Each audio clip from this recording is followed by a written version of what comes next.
Hi, I'm Dr. Gareth Moore from RP Photonics, and welcome to this RP Fiber Power tutorial series. Today I'm going to show you how simple to use, yet powerful, our fiber simulation software is. Let's dive right in with a case study which you can find on our website.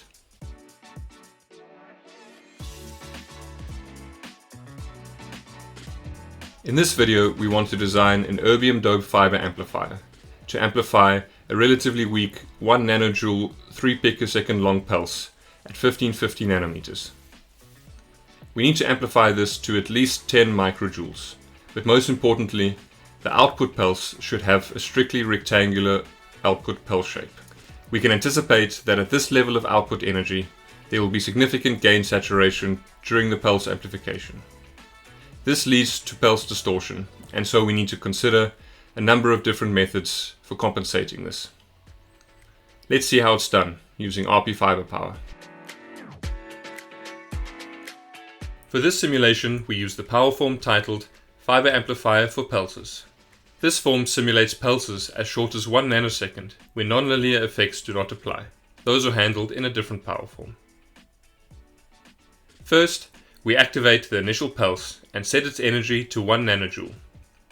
Then, we configure its temporal shape to be rectangular with a duration of 3 nanoseconds.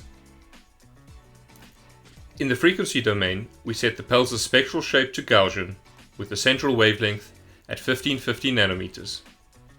The pulse should have a spectral width of around 5 nanometers and be stimulated using 15 channels.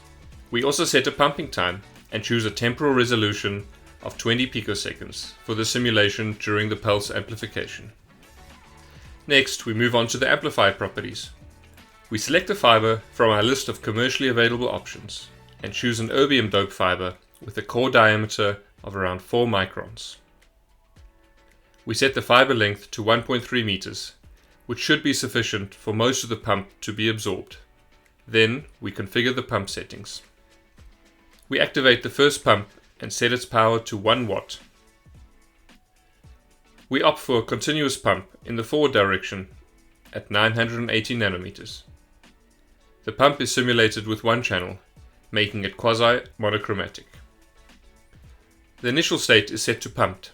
This means that before the arrival of the pulse, the amplifier is assumed to have been pumped for a long enough time to reach its steady state. Additionally, we consider amplified spontaneous emission, in short ASE.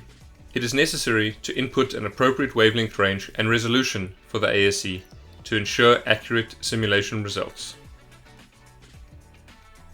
Since we are interested in both the power and shape of the signal, we select the output signal pulses diagram from the output diagram section. Additionally, we want to observe the pulse shape without the effects of gain saturation.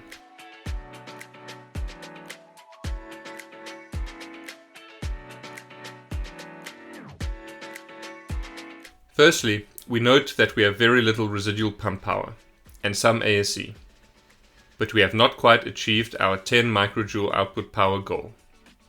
Let's look at the output diagram to examine its temporal shape. The output signal diagram shows us the output signal with and without the effects of gain saturation, as well as the excitation level over time. You can see that the leading edge of the pulse at -1.5 nanoseconds experiences substantially higher gain than the trailing edge at positive 1.5 nanoseconds. This occurs because the erbium excitation level drops significantly during the pulse due to energy extraction by the pulse. It might be surprising that the excitation level does not drop more drastically. We note that the curve shows the erbium excitation averaged over the entire fiber length. This strong saturation occurs primarily near the output end, where the pulse energy increases.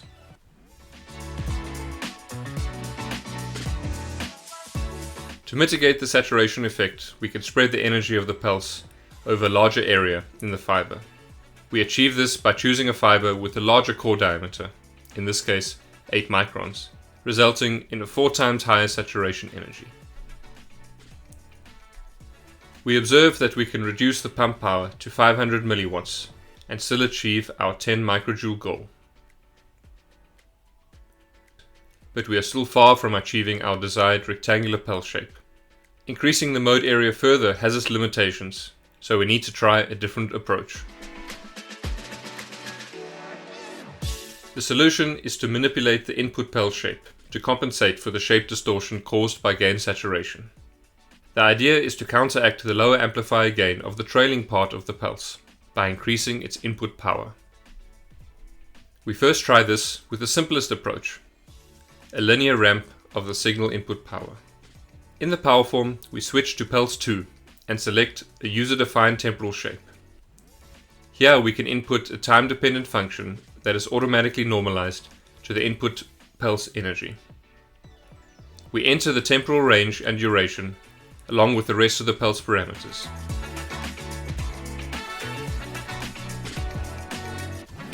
We now want to see both the input and output pulse.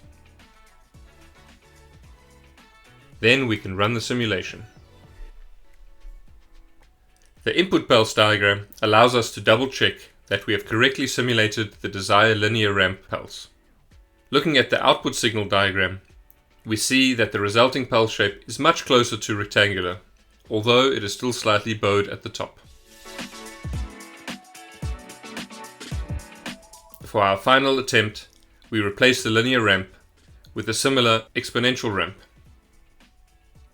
After finding the right parameters, we are able to achieve an almost perfectly rectangular output pulse at more than 10 microjoules, successfully achieving our goal. You may actually wonder why an exponential ramp works so much better than a linear one. This is because for a constant output power during the pulse, we get an approximately linear decay of the erbium excitation. This translates into an exponential decay of the power amplification factor. These temporal power ramps can easily be realized with a suitable electronic driver for a laser diode. Previously, we only considered the amplification of a single pulse. Let's investigate what happens during repetitive operation, such as with a pulse repetition rate of 5 kHz, corresponding to a pulse period of 200 microseconds. Given that this is well below the upper state lifetime of erbium, 9 milliseconds, the amplifier cannot fully recover its pumped state between pulses.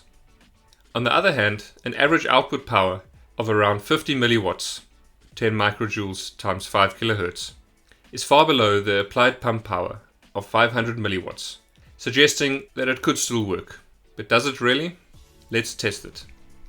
Simply check repetitive operation in the form. Set the repetition rate to 5 kHz with 8 cycles, and initialize the amplifier to the unpumped state. Activate the diagram showing the evolution of pulse energies and the pumping dynamics over all cycles.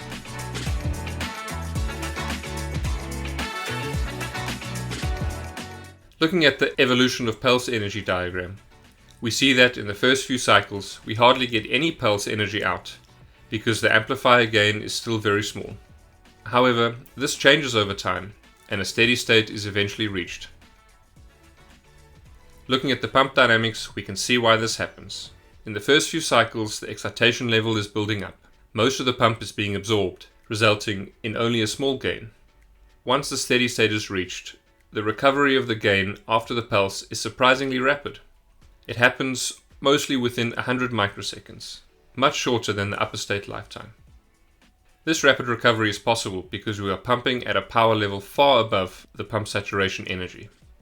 In this regime, which is common for fiber lasers and amplifiers, common rules no longer apply. The fast relaxation to the steady state is just one example of that. I hope you've seen today how easy it is to run through multiple design iterations and strategies with RP fiber power.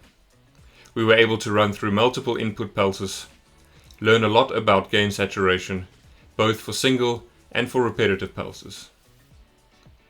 With these simulations, we're able to not only come out with a better amplifier design, but a far stronger understanding of the amplifier itself. To learn more about what our software can do for you, visit our website and click on the software tab. For more case studies like these, click on the case studies and tutorial button under the encyclopedia tab. Thanks for watching, and please feel free to reach out with any questions.